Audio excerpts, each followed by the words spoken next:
What I do is I will give myself 15 minutes to work on it. I don't want to work on it, but I'm giving myself 15 minutes so that I could do those things that I was just telling you about in a project.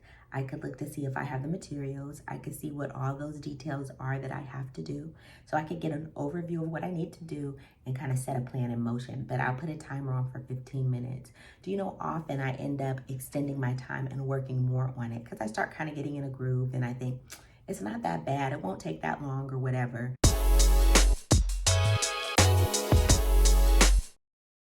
Hi, thank you so much for joining the Falling for Learning podcast. I am TD Flenaugh.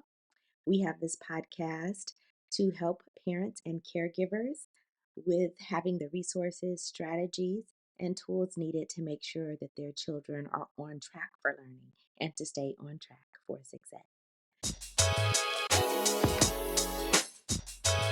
Hello, thank you so much for joining us. So today we're going to talk about how we could help our teens and tweens with time management. Now, before we get into our subject, let's just check in, let you know what's going on with me.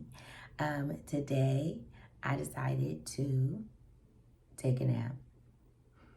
Now, those of you who know that you're constantly busy, you're constantly doing things, you're constantly like, I have to do this, I have this to do, I have that to do. And then sometimes your body's just like, no, you're tired, you need to rest. And so you take a nap. And that's one of the best treats. You know, when I was a little kid, I used to make sure that I stayed awake the whole nap time. While other kids were napping, I would stay up the whole time. And now I'm like, oh, I need a nap. And most days you can't get one.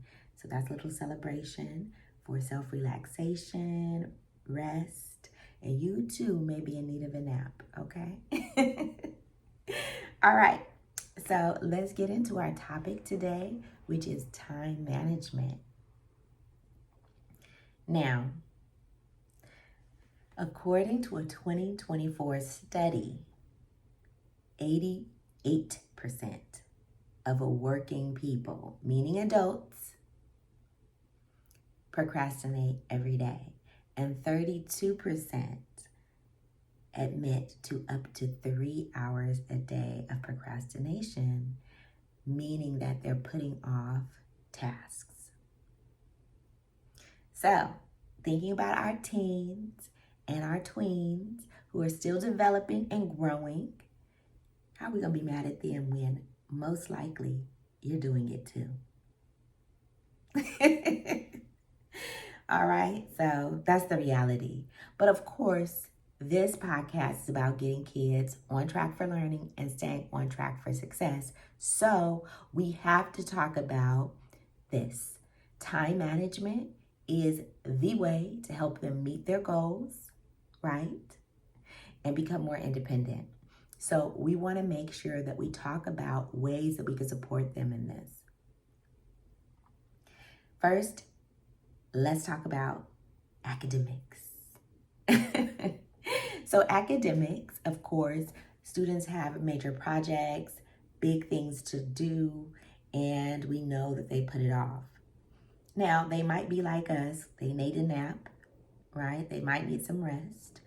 And what I want to say is make sure you help them with this task by giving it a time and a date.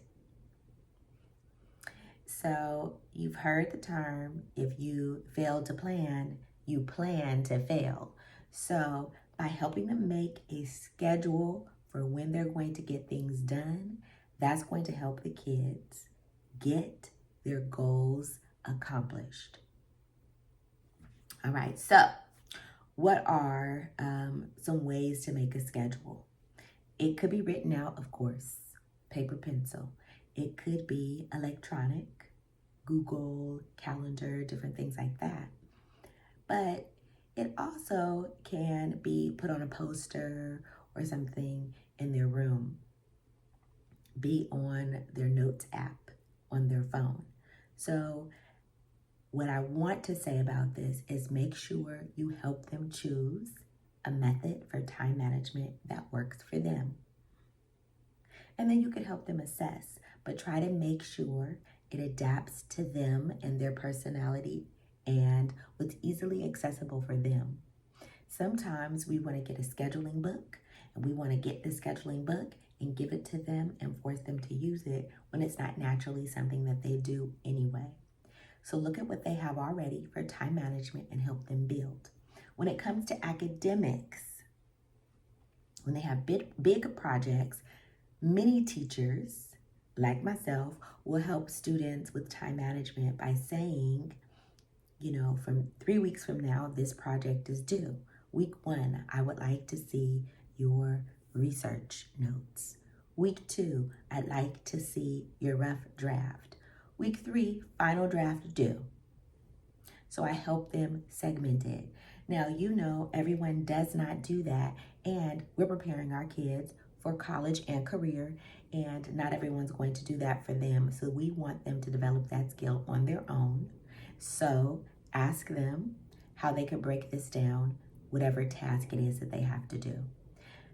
One of the things, it's going to sound very simple, but something that a lot of times we forget to do and remind them to do is look at that assignment sheet.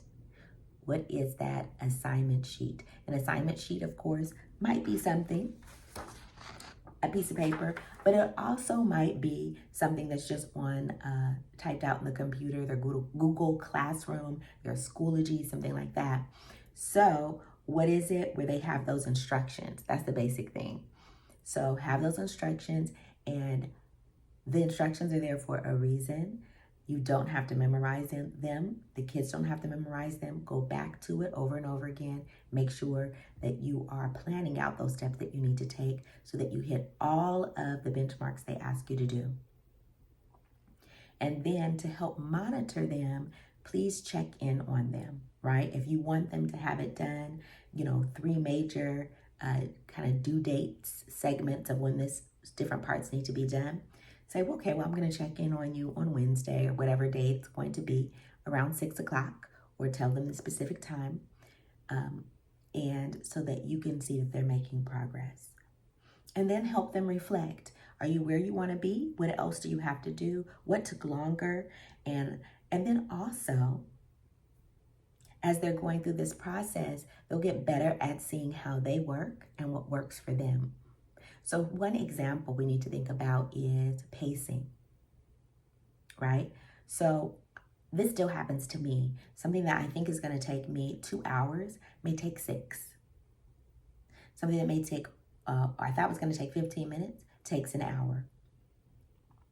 So getting in the habit of timing yourself in a task gives them some information for the future, right?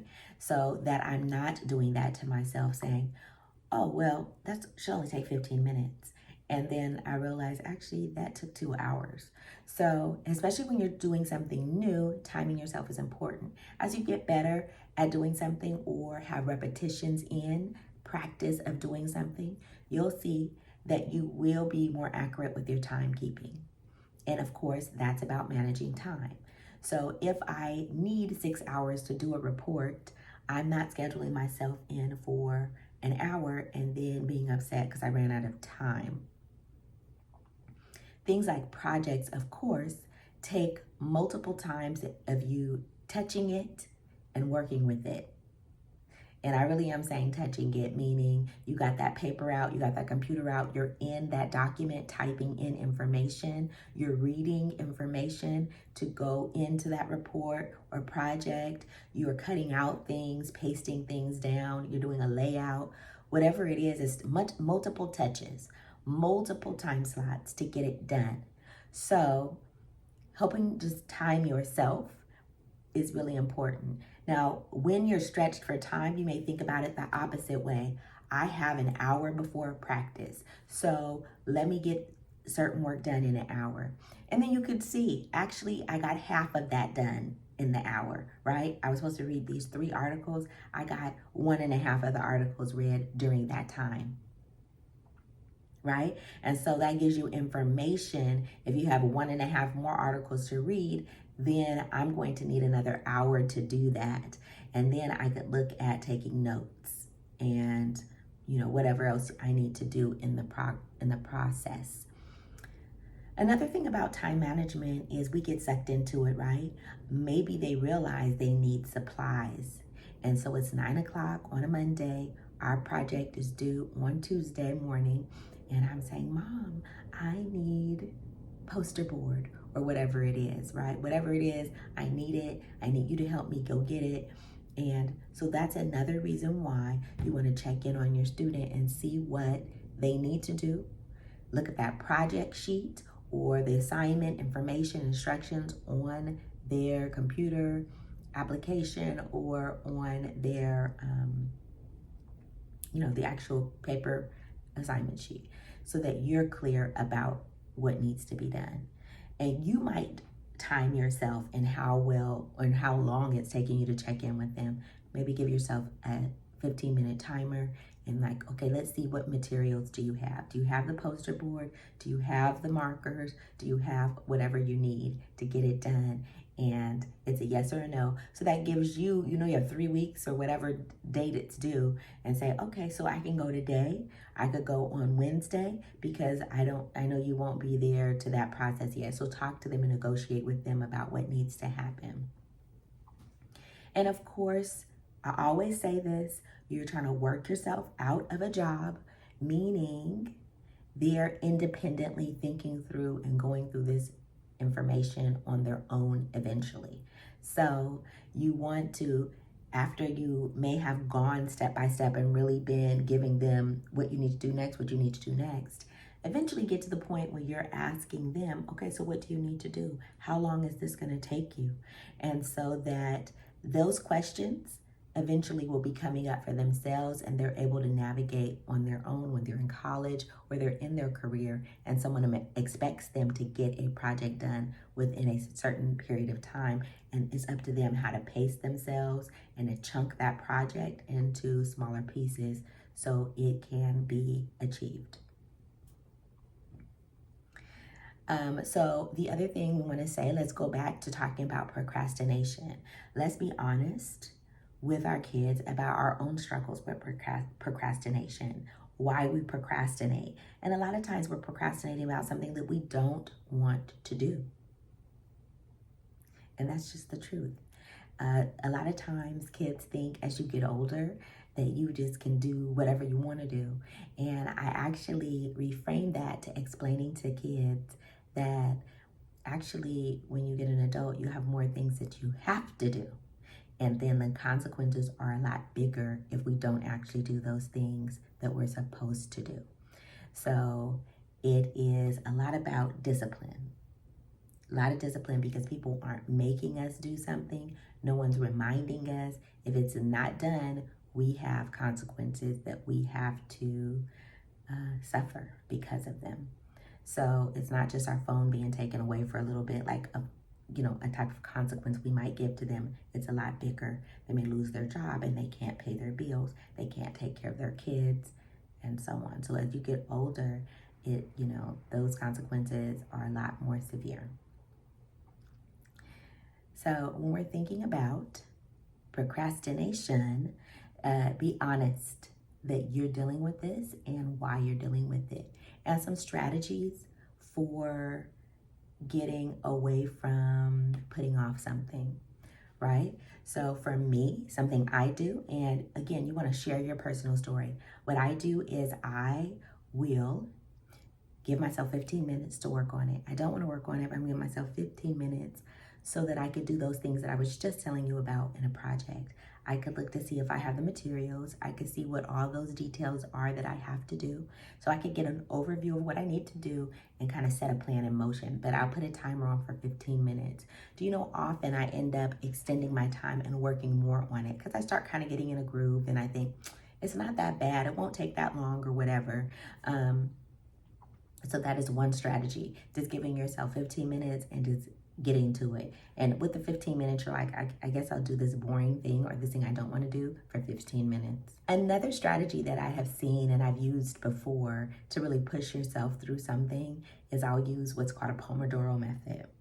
And so there's different iterations of it, but basically you're working for 25 minutes, you give yourself a 10-minute break. And You do that over and over throughout the day, so you're breaking up your time.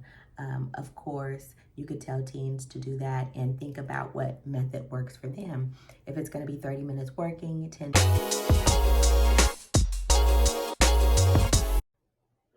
All over the United States, 75% of children don't know how to write well. Add that to the fact that so many people out there are trying to silence the voices of those who have been oppressed and trying to prevent them from telling their story. Who's going to tell your story? If your child doesn't know how to write well, I have 2 books to address this issue, the Rewrite Method and the Rewrite Method Workbook. Make sure that parents know what to do, that educators know what to do to get their children to write better, and just not write better, but love to write.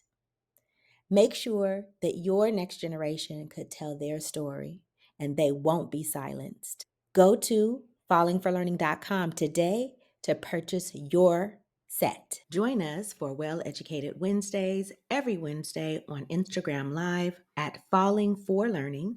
It is a free parent question and answer session where parents can ask questions, learn about resources, strategies, and tips to make sure their children are on track for learning and stay on track for success. That's every Wednesday on Instagram Live at Falling for Learning. We look forward to seeing you and helping the next generation thrive. Minute break, setting the timer, getting done, again, chunking that task into little small things that you need to do. If you have 30, different exercises you have to do for English, for math, or science, or something like that, you can say, okay, I'm going to get these 10 done in the next 25 minutes, and then I'll give myself a break, and that's another way. If you don't want to do timing to help structure your time, you could get completion, right? So if I get half of this done, then I can take my break. And then I'll take a break for 10 minutes, 15 minutes.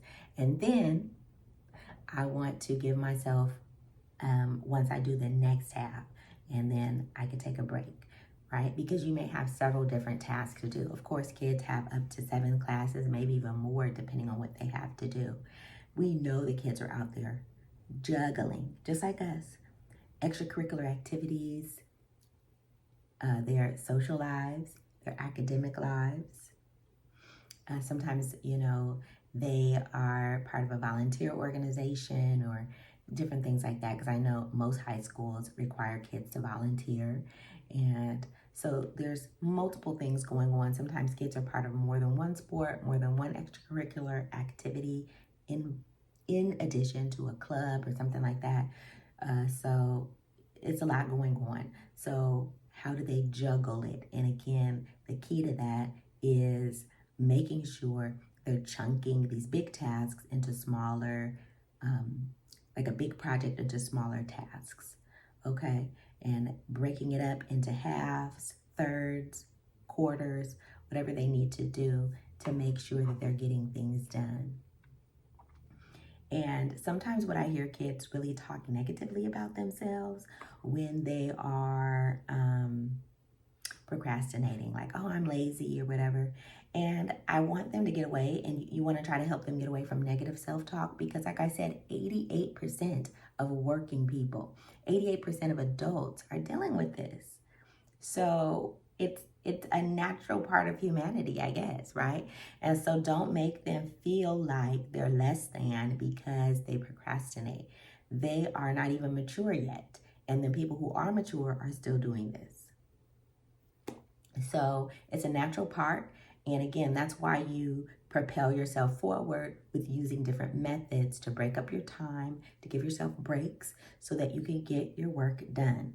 So when we're thinking about extracurricular activities and managing that time, what you need to know about that is a lot of times those have set times, which is harder to deal with, right? With our homework and stuff like that, that's stuff that we have to schedule a time for, because a lot of us don't have someone that makes us do our homework at a certain time, as far as like an outside organization or something. So that's something done in-house. Extracurricular activities, we have less control over it. We meet every day after school from 3:30 to 5:30. It's a set time, and then you have to schedule things around that time.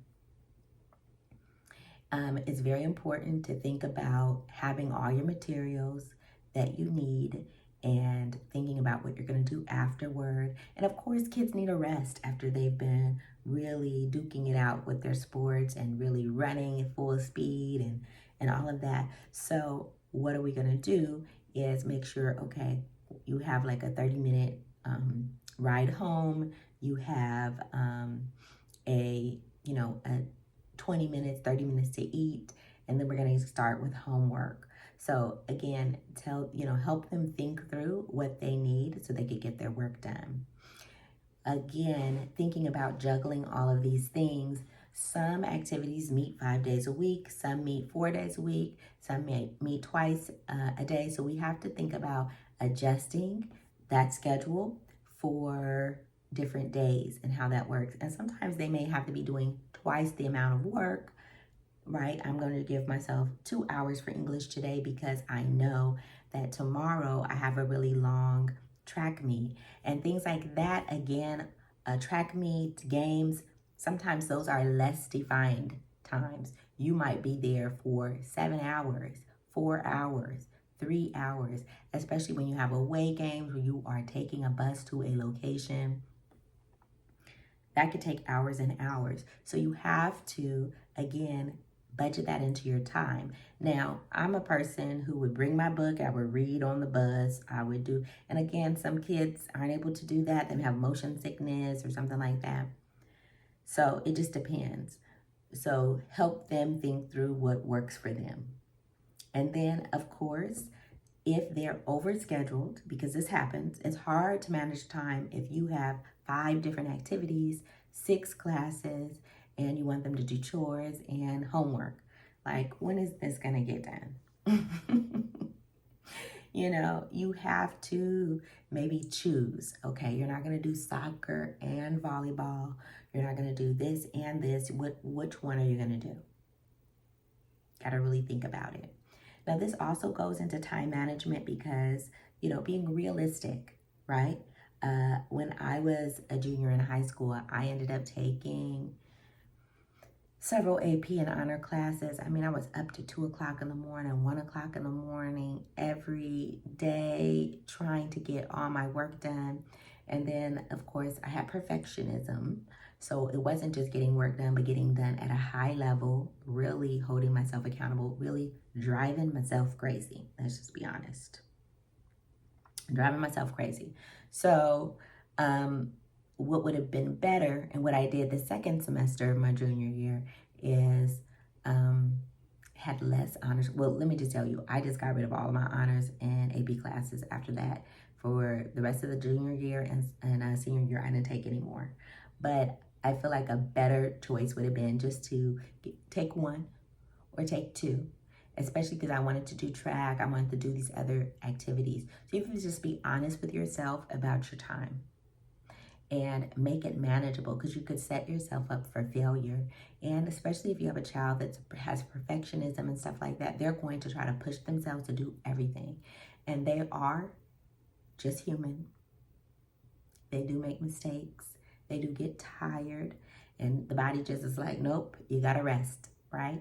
And so you can't get it done because it was an unrealistic expectation. If you got 14 hours of homework per night, 6 hours of school, an hour-long commute there and back to home, extracurricular activities, 2 hours per day, like, when is this work going to get done? It's not.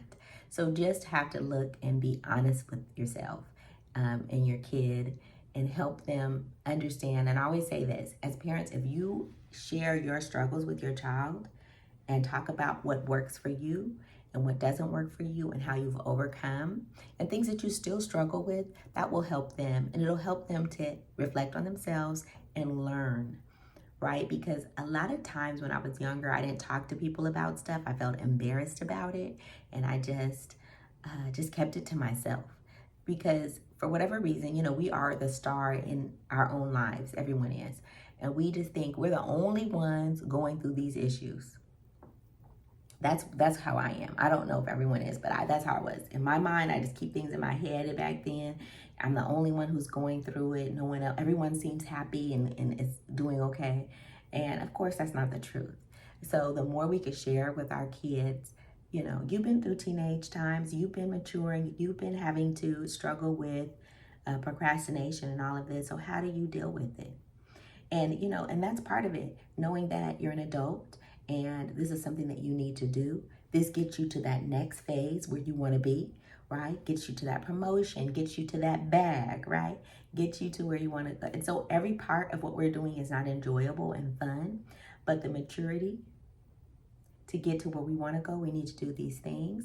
And so let's do it, right? And give yourself that grace. Embrace that, like, I don't want to do this. But for now, you're doing it. For now, you're doing it. Something I learned recently as I was, I've been listening on Audible to a book called Who Not How. And it was saying how procrastination, as you are trying to scale a business or you're trying to get to that next level, is a little bit of wisdom, meaning that it lets you know that maybe you need to hire someone, a who, to help you get something done. Now, obviously, when it comes to reports and different things like that, our kids are not able to do, hire someone to get this done. That would be considered cheating or whatever. They need to do their own reports and stuff like that. But it can be something that we indicate to them as they're getting older, right? As they are choosing their career. So maybe a career in writing may not be for you if you don't like writing reports. But of course, we want to make sure that you have solid skills in essay writing. Maybe you like writing poetry, so maybe you could be a poet when you get older. You don't like writing memos or sending emails, so maybe it would be better for you to have a personal assistant to do that kind of thing. So it could help clue them in to what their strengths are and some weaknesses. So as they get older, their time management can work, but it also clues them in on them. Time management, like many of the skills that we're learning, is also about getting to know yourself, your preferences, what works for you, what doesn't work for you, and trying out strategies. And of course, it's a learning process. So of course, everything that I want to talk to you about, we're trying things new. Will there be failure? Absolutely, there will be failure. But trying and failing is inherent to the learning process. So reflect. What worked about that schedule? What didn't work? How did the Pomodoro method work for you? How did doing half and then chunking it half again work?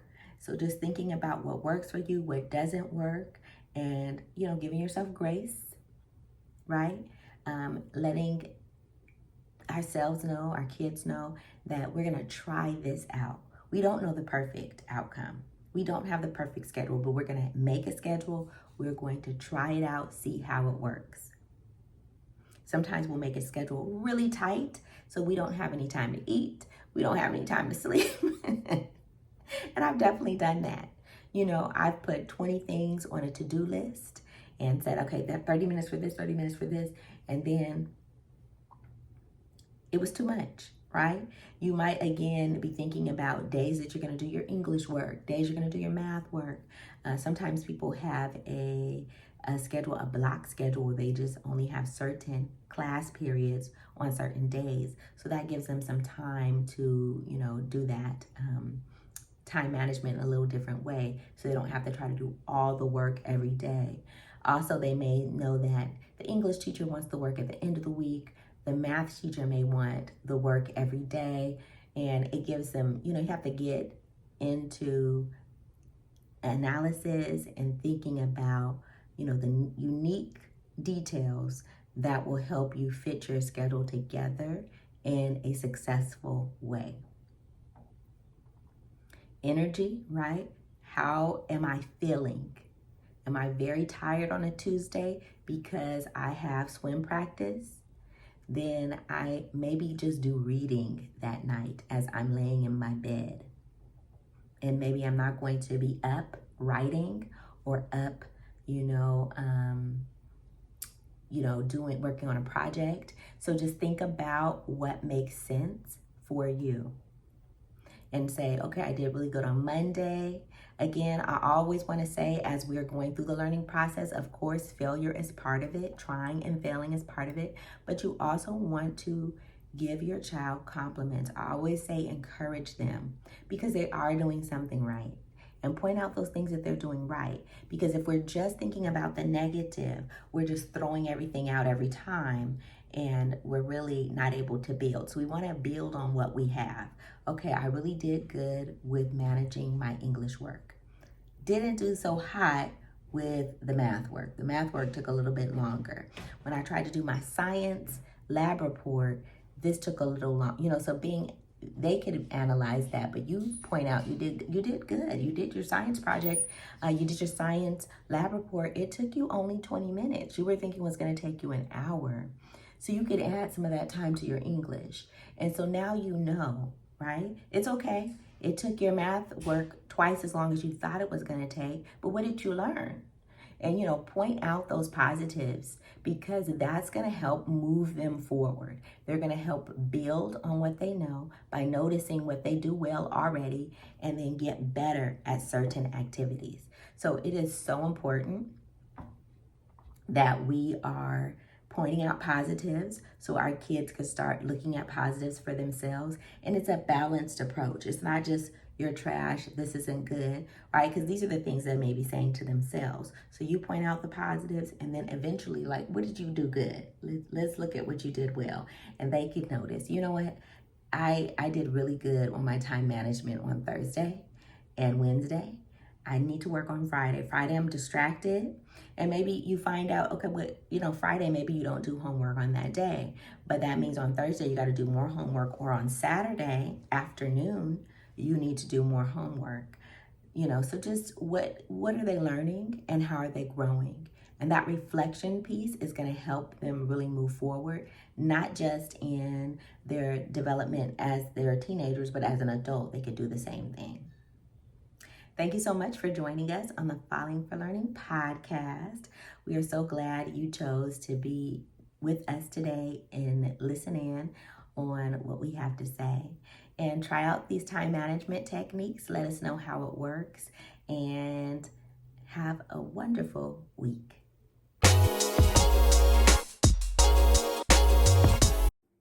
Thanks again for supporting the Falling for Learning podcast. New episodes go live every Saturday at 5 p.m. You can watch us on youtube.com at Falling for Learning or listen on all major podcast platforms such as Apple, Google, Audible, Spotify, and much more. For more resources, visit fallinginlovewithlearning.com. We really appreciate you. Have a wonderful week.